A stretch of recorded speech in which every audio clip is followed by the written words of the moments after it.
우리가 계속해서 데라의 토레도트 그 묶음 속에 있는 이 아브라함의 이야기를 살피고 있습니다.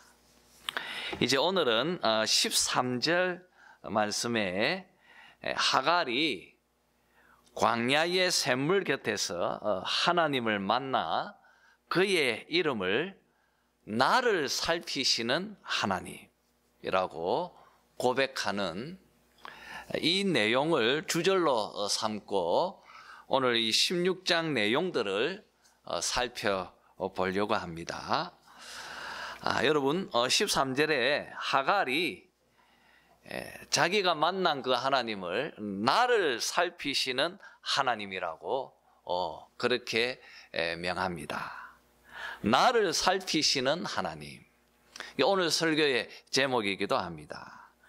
여러분 이 표현을 직역하면 나를 보시는 하나님, 아니면 감찰하시는 하나님, 이런 뜻입니다. 여러분 한번 보시길 바랍니다. 오늘 본문의 두 주인공, 이 사레와 하갈, 이 두 여인은 하나님께 아마 이렇게 하소연할 것입니다. 하나님, 정말 나를 보고 계십니까? 정말 나를 보고 계십니까? 아마 이 두 여인은 이렇게 하소연하며 고백했을 것입니다. 그리고 이 질문은 지금 너무나 복잡하고 또 혼란스러운 현실을 살아가고 있는 우리들의 질문이기도 합니다. 하나님, 정말로 나를 보고 계십니까?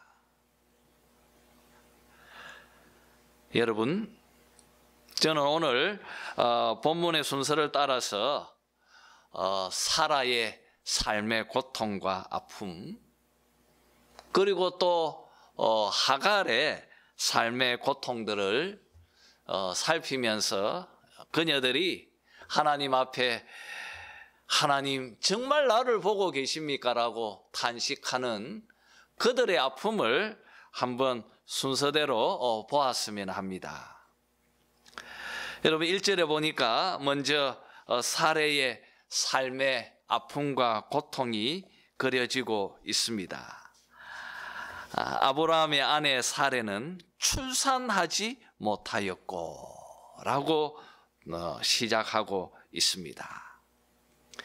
제가 계속 반복하는 이야기처럼 고대 사회에서 자녀를 낳지 못하는 그 여인의 고통과 또 서름, 이것은 정말 엄청난 것이었습니다. 그러니까 지금 사레의 이 짧은 표현 속에서 사레가 짊어지고 있는 삶의 무게와 그 고통이 또 그 슬픔이 얼마나 큰 것인가를 우리가 가늠케 됩니다. 그리고 또 꼭 10년 전 이야기였습니다. 10년 전, 그때 아브라함의 나이는 75세였고 사레의 나이는 65세였습니다. 그때 하나님께서 가나안 땅에 들어간 아브라함에게 내가 너에게 큰 민족을 이루게 하시겠다고 후사를 약속해 주셨습니다. 이 약속을 들은 사레의 마음은 어떠했겠습니까? 아마 하늘을 날듯이 기쁘고 또 행복했을 것입니다. 자기가 후사를 가질 것이다 는 생각은 정말 엄청난 기쁨이었을 것입니다. 그런데 현실의 상황은 전혀 변화가 없습니다. 1년이 지나고 또 1년이 지났습니다. 그녀의 마음속에 있는 이 소망과 희망이 조금씩 변색이 되어져 가고 있습니다. 하나님의 약속이 지연되어지면 지연되어질수록 사라에게는 오히려 그 소망이 더 큰 좌절과 아픔으로 그녀를 무너뜨리고 있었습니다.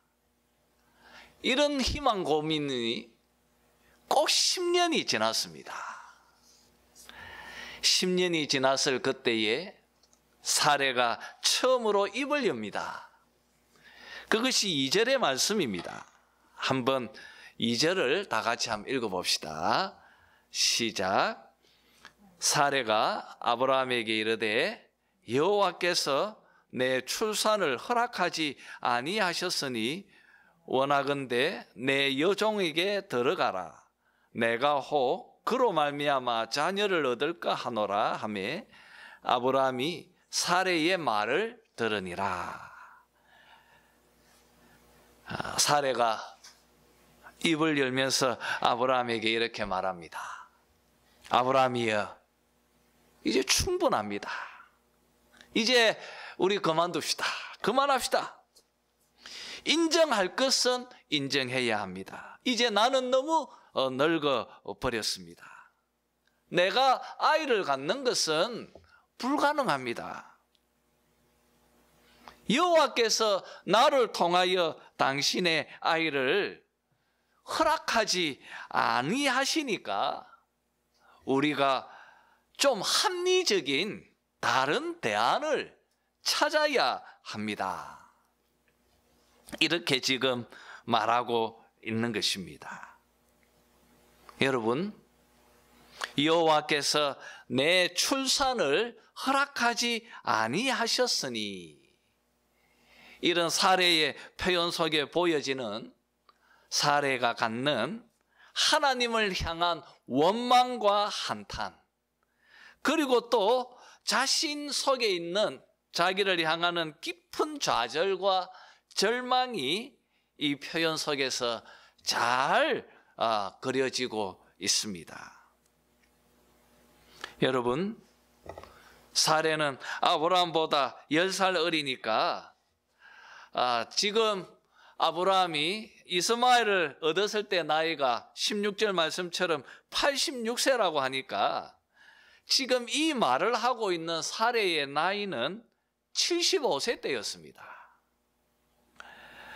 물론 아브라함이 175세에 죽었으니까 80세의 수명을 가진 우리들하고 또 지금 이 시대 사람들하고 똑같이 나이를 비교해서 설명할 수 없지만 아마도 사레는 75세의 이 몸으로 자녀를 생산한다는 것은 그건 거의 불가능하다고 그렇게 여긴 듯 합니다.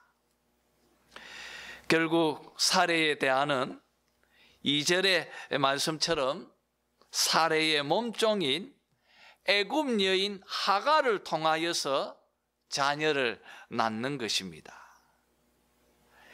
이것은 그 당시에 흔하게 행해지던 관습법이었습니다.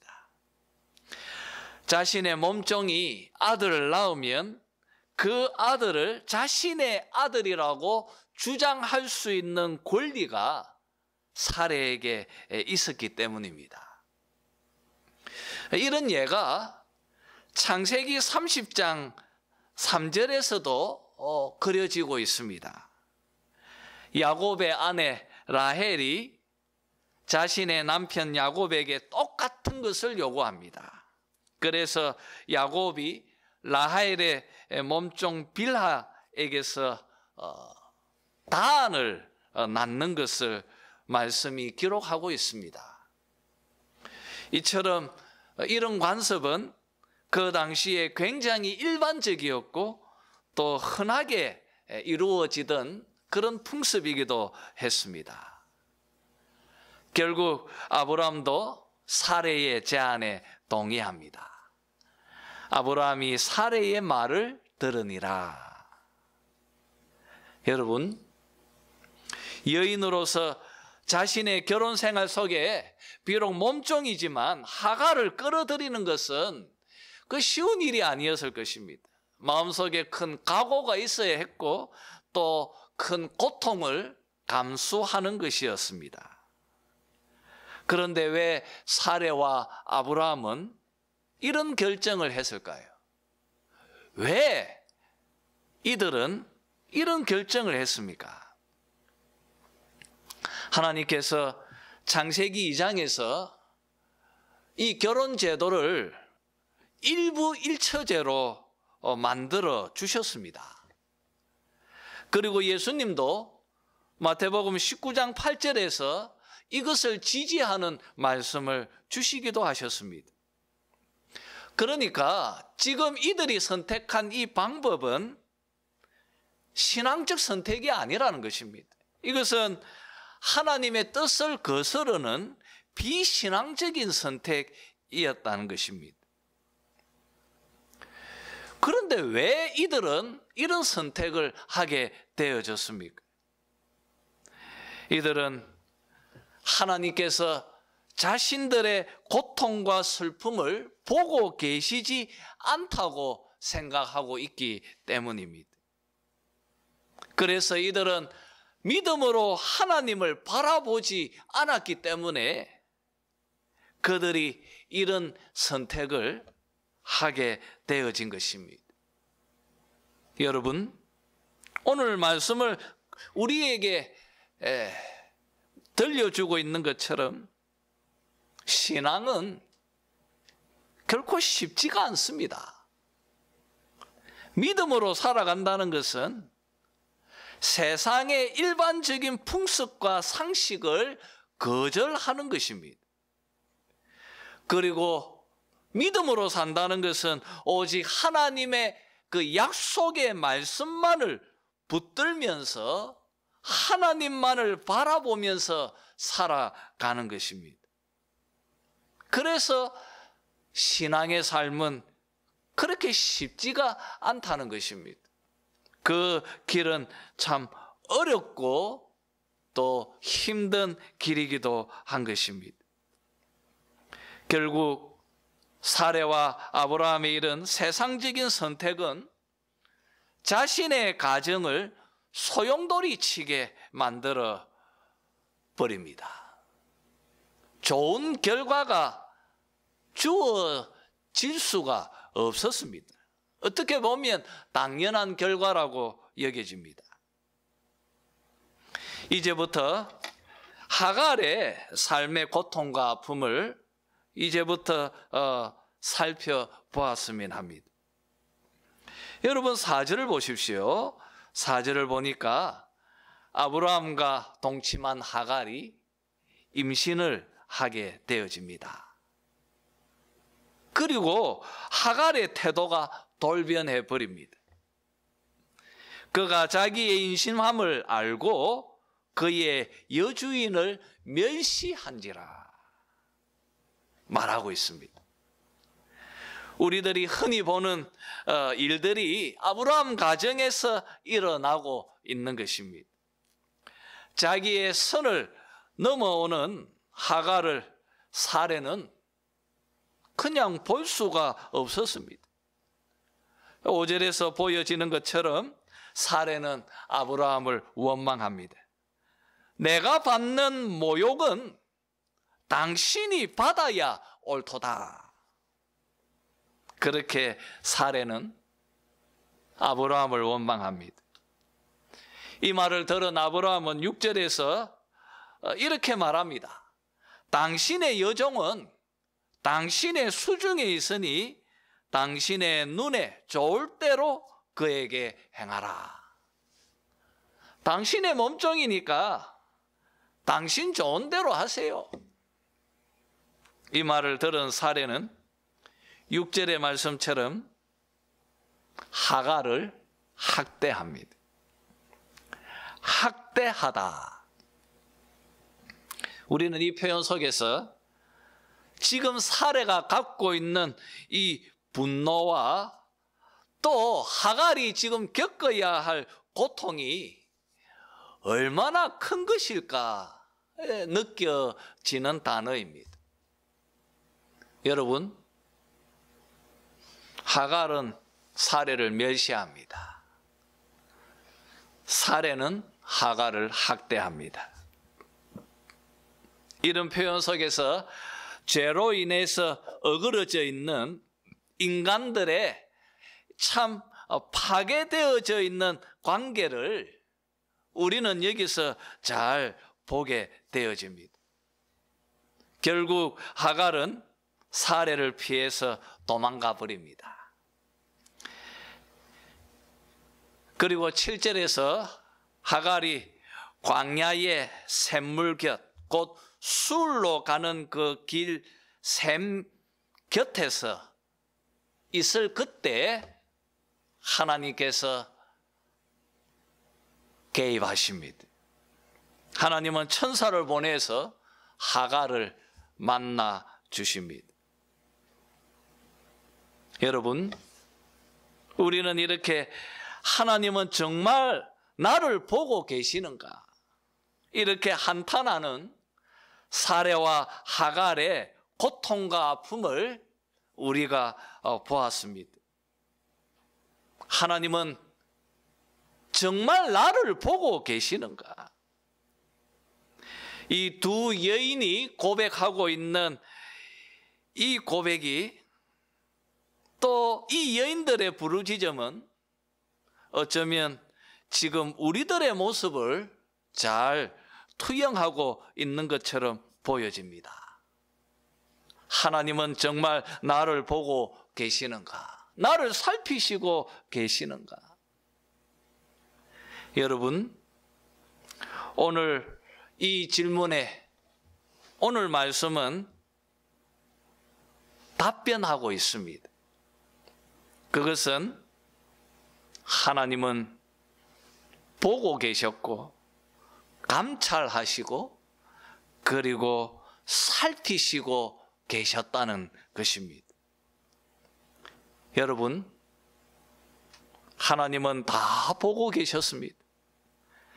하나님은 이들을 깊이 보고 계셨고 살피셨고 또 개입해 들어오셨습니다.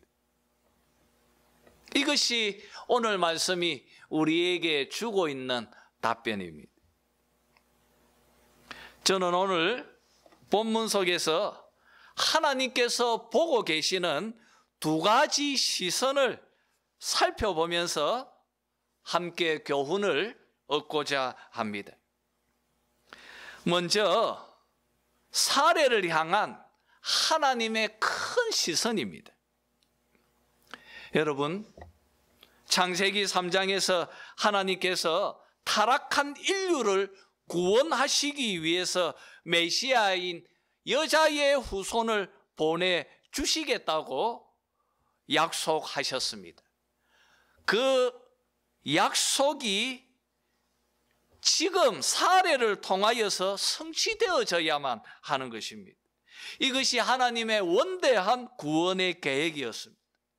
사례는 선택받은 언약의 백성이었고 그의 몸을 통하여서 위대한 메시아의 계보가 세워질 것입니다. 여러분, 사례의 몸을 통하여서 예수 그리스도께서 오실 것입니다. 이 구원의 이야기는 오직 하나님의 열심과 그분의 강한 의지로 반드시 이루고 성취해 나갈 것입니다. 비록 아브라함이 또 사레가 자신의 방식대로 세상의 풍습을 쫓아서 세상의 악한 관습으로 하나님의 말씀, 이 약속을 붙들지 않고 불신실하게 행한다 할지라도 하나님은 결국 자신의 이 계획대로 사레의 몸을 통하여서 이삭을 태어나게 하실 것입니다. 여러분, 이스마엘이 태어난 지 14년이 더 지나야 했습니다. 비록 세월은 더 길게 14년이라고 하는 그 긴 세월이 더 지나야 했지만은 결국 이삭이라고 하는 이름의 뜻처럼 하나님께서 사라의 태를 여셔서 그녀로 웃게 하실 것입니다. 이렇게 하나님은 사라의 슬픔과 고통을 직접 보고 계셨고 하나님의 계획과 그분의 뜻대로 결국 사라를 웃게 하셨습니다. 이것이 언약 백성을 보고 계시는 우리 하나님의 큰 시선이었습니다. 그리고 다음으로 하갈을 향한 하나님의 작은 시선입니다. 여러분, 하갈이 술길샘 곁에 있을 때 하나님께서 천사를 보내어 주셔서 8절에서부터 이렇게 말씀하십니다. 사레의 여종 하갈아, 네가 어디서 왔으며 어디로 가느냐고 그렇게 물으십니다. 하갈은 답변합니다. 내 여주인 사레를 피하여 도망하나이다. 그렇게 말합니다. 이 말에 하나님은 9절에서 이렇게 말씀하십니다. 너의 여주인에게로 돌아가서 그 수하에 복종하라. 너를 학대하지만 너의 여주인에게로 돌아가라. 그 수하에서 복종하라. 그렇게 명하십니다. 여러분, 하나님은 지금 하갈의 행동을 옹호하지 아니하십니다. 왜냐하면 지금 하갈의 행동은 그 누구로부터 인정받고 지지받을 수 있는 일이 아니기 때문입니다. 그렇다고 지금 학대받고 있는 하갈의 슬픔과 고통을 또 무시하거나 외면하시지도 아니하십니다. 그래서 먼저 하나님은 9절에서 돌아가라, 돌아가라, 그리고 복종하라고 그렇게 명하십니다. 그리고 바로 이어서 10절과 11절에서 절망 속에 있을 하갈을 또 위로하십니다. 그녀에게 미래에 대한 아름다운 소망을 또 들려주십니다. 하갈아, 내가 너의 씨를 크게 번성케 해서 그 수가 너무 많아서 셀 수 없게 하리라. 그리고 11절에서 네가 아들을 낳을 것인데 그 아들의 이름은 이스마엘이라고 하라. 그렇게 말씀하십니다. 이스마엘. 무슨 뜻입니까? 하나님의 들으심. 하나님께서 들으셨다는 것입니다. 여러분, 하갈이 하나님께 하나님 정녕 나를 보고 계십니까? 라고 그렇게 부르짖고 울부짖을 때 하나님께서 하갈의 모든 고통을 듣고 계셨고 보고 계셨다는 것입니다. 그것을 이스마엘이라고 하는 그 이름을 통하여서 답변으로 주고 계시는 것입니다. 여러분, 하나님은 하갈의 이 절망적인 상황 속에서 찾아오셔서 그녀가 이 주먹을 굳게 쥐고 다시 일어설 수 있는 하나님의 그 아름다운 미래의 계획을 그녀에게 들려주시면서 내일을 살아갈 수 있는 소망과 위로를 지금 이렇게 주고 계시는 것입니다. 하갈아, 너의 씨가 크게 번성케 되어서 그 수가 셀 수 없게 될 것이다. 네가 아들을 낳을 것이니 이스마엘이라 하라고 그렇게 말씀하셨습니다. 사랑하는 성도 여러분, 우리는 오늘 이 16장을 통하여서, 사례를 통하여서 메시아의 계보를 일구어 가시는, 인류를 구원해 나갈 하나님의 큰 시선을 우리는 사례를 통하여서 보게 되어지고,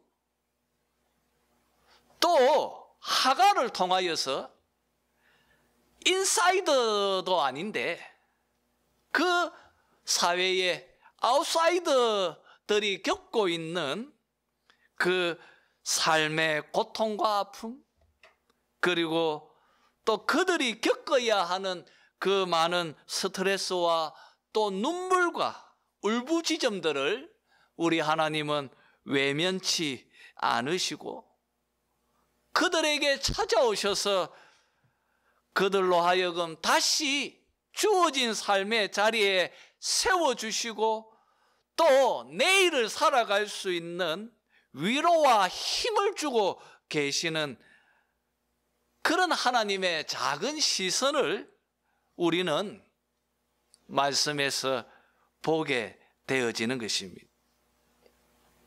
여러분, 얼마나 아름답고 또 자비로우신 하나님의 시선입니까?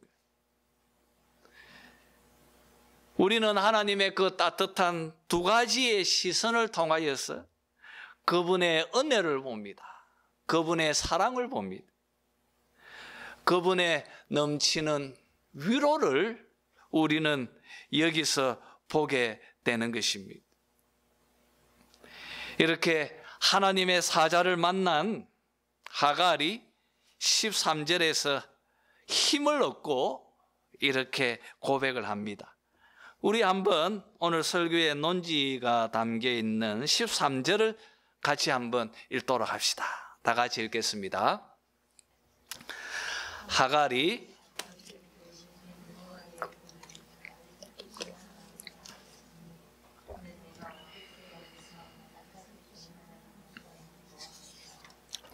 여러분, 하갈은 이렇게 고백합니다.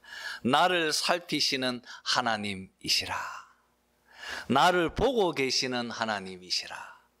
나를 감찰하고 계시는 하나님이시라. 하갈이 고백하고 있습니다. 하갈은 여호와의 사자를 만난 술로 가는 그 길에 있는 샘, 그 샘을 부엘라 헤로이라고 그렇게 지칭합니다. 그러면서 그곳을 자신뿐 아니라 후손들, 그들이 영원토록 기억해야 할 기억물로 만들어 주었습니다. 그리고 15절 16절의 말씀처럼 사레에게로 돌아간 하갈은 하나님의 약속의 말씀처럼 들나귀 같은 이스마엘을 아브라함이 86세 때에 낳았다고 그렇게 16장은 마감하고 있습니다. 여러분, 우리는 오늘 말씀을 통하여서 우리가 섬기는 우리 하나님은 나를 살피시는 하나님이라는 것을 깨닫게 되어집니다. 하갈에게 깊은 애정과 사랑으로 직접 찾아오신 하나님, 그리고 사례를 통하여서 원대한 인류를 구원할 그 메시아의 계보를 준비하고 계시는 하나님. 우리는 이 아름다운 하나님의 따뜻한 시선을 오늘 말씀 안에서 보면서 동일한 그 하나님께서 지금 여러분 각자 한 사람 한 사람을 하갈처럼 그리고 사례처럼 깊은 애정과 사랑으로 보고 계시고 감찰하고 계시는 분이라는 것을, 또 살피시고 계시는 뿐이라는 것을 깨닫게 되는 것입니다. 사랑하는 성도 여러분, 지금 여러분의 마음은 어떻습니까? 하갈처럼 또 사례처럼 아픔과 고통으로 혹 삶의 자리에서 고개를 떨구고 계시지는 않습니까? 오늘 말씀 속에서 우리에게 들려주고 있는 나를 살피시는 그 하나님을 만나시기를 소원합니다. 그분 안에서 위로를 얻고 그분 안에서 소망을 발견하고 그분 안에서 다시 두 손의 힘을 굳게 쥐고 주어진 삶을 묵묵히 걸어 나가시는 그런 여러분이 되었으면 좋겠습니다. 이제 말씀을 정리했으면 합니다. 사랑하는 성도 여러분, 오늘 우리는 하나님 정말로 나를 보고 계십니까? 라고 고통 속에 울부짖던 두 여인을 우리가 보았습니다. 그리고 그 여인들을 향하여 우리 하나님께서 보여주고 계시는 그 따뜻한 두 가지의 시선을 본문을 통하여서 보았습니다. 이 두 가지의 시선은 지금 오늘을 살아가고 있는 우리 언약의 백성들, 바로 성도 여러분 각자를 향하여 하나님께서 보고 계시는 하나님의 시선이기도 합니다. 하나님은 사례처럼 우리 각자 한 사람 한 사람을 향하여 이루어 나가시려고 하는 구원의 큰 계획을 가지고 계십니다. 그리고 반드시 말씀과 성령의 역사로 그리스도 안에서 나의 구원을 이루시고 성취해 나가실 것입니다. 뿐 아니라 하나님은 또 하갈처럼 구체적인 삶의 자리에서 우리들이 겪고 있는 삶의 무게와 아픔과 눈물을 보고 계시면서 깊은 애정을 가지고 우리로 넉넉히 이기고 극복해 나갈 수 있도록 지금도 도우시고 위로하고 계시는, 엄밀히 행하고 계시는, 또 엄밀히 보고 계시는 우리 하나님이심을 우리가 알게 되어집니다. 여러분, 지금 우리의 예배 가운데 함께하고 계시는 우리 여호와 하나님은 하갈의 고백처럼 우리를 살피시는 하나님이십니다. 이 고백이 여러분의 삶 속에서 체험으로 드러나게 되어지기를 주님의 이름으로 축원합니다.